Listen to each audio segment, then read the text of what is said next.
The basic message in so many news reports, videos, and blogs is that Ethiopia is doomed, is about to rip apart like an African Yugoslavia, and will take neighboring countries with it.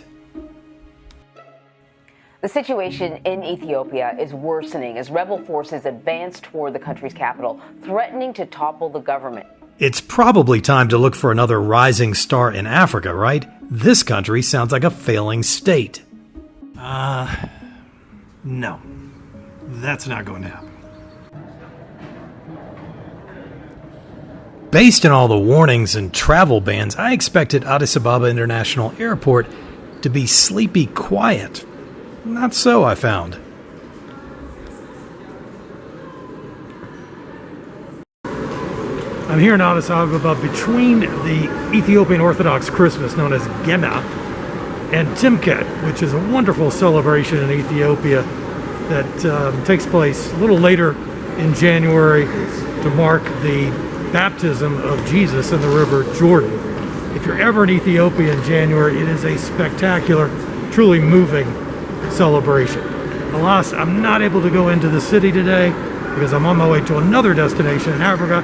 I'm a transit passenger today in the Ethiopian Airlines global hub. The conflict in Tigray has riveted attention around the world, yet there's a bigger fight in Ethiopia that involves everyone within the country. The outcome of this struggle will tell us whether Ethiopia will become the growth mega market that smart money is betting on, or will slip back into a squabbling and impoverished society fumbling into the future. The conflict I'm talking about is the war on poverty, truly the one enemy that affects just about every Ethiopian, because what's at stake is everything that Ethiopia has worked so hard to achieve in the past generation. Back in the 1980s, when Madonna the Material Girl was climbing the charts, along with Wall Street greed and egos, Ethiopia was dead last in the world, the poorest country. When the world thought of war and starvation, Ethiopia instantly came to mind, the famine country. Imagine that being your nation's reputation.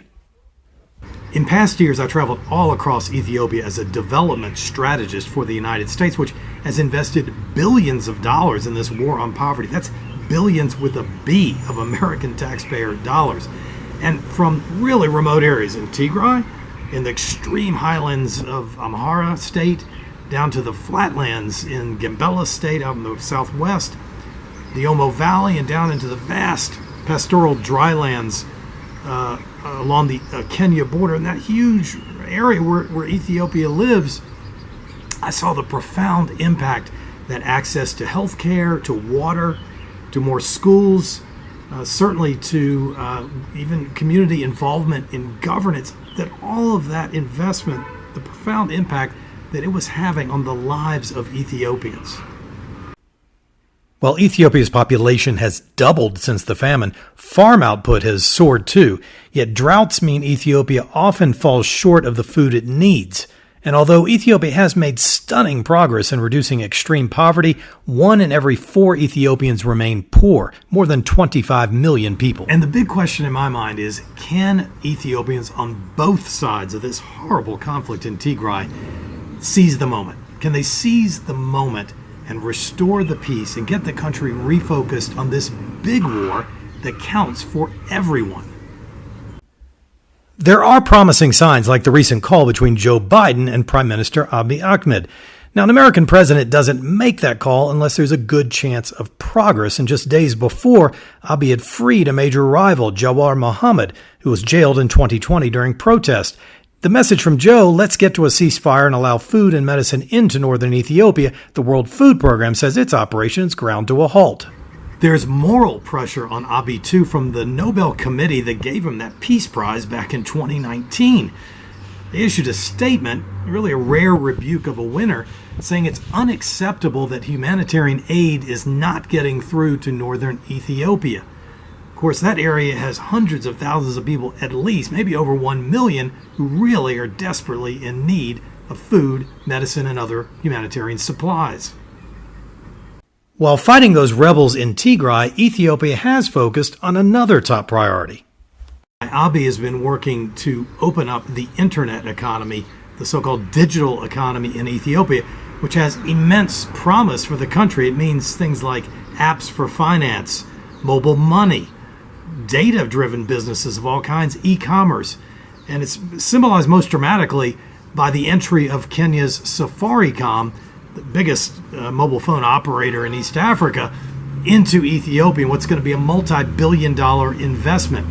Now, all of that can really accelerate, but only if there's peace.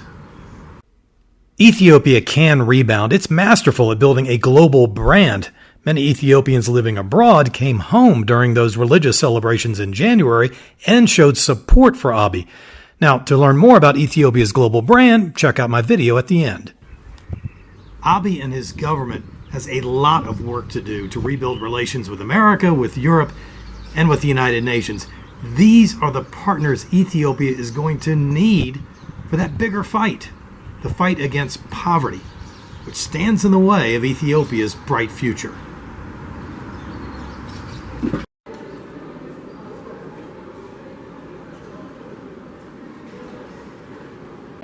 Even a short visit to Bola International Airport, the hub of Ethiopian Airlines, reminds you this is the crossroads of Africa in the 21st century. I mean, people from all over the continent are converging here. It's a morning, about 7:30 in the morning, but they're going all over the continent. And it's just a reminder of one of Ethiopia's strengths, and that is it brings people together. It is a place where Africa meets, also symbolized by the African Union, making Addis the diplomatic capital of the continent.